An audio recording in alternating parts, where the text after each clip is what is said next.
Hello viewers, welcome back to my channel, and today in this video I would like to show you how to make or how to create a folder on Android for your Android application. So let's begin our video.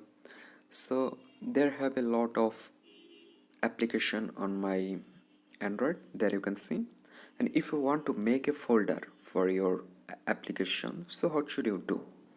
There you can see I have a lot of browser. There you can see there is Opera Mini and there have a Chrome browser.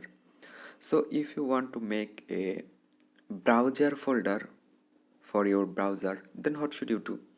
Just at first you need to move any application there, and then again tap and hold your Chrome and then take here, and after hold then you just replace over Opera Mini.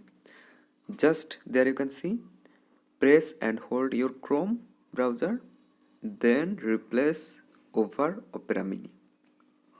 Then there you can see the folder already created. If you want to change it, just open this folder, then tap over the folder, and then you can change the name browser.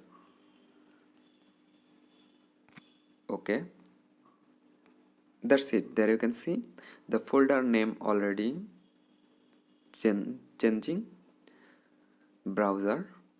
There you can see. So in this way you can change or you can create a folder on Android, and that's way you can hide your application on your Android device. So hope guys this video can help you. Don't forget to like and subscribe my channel.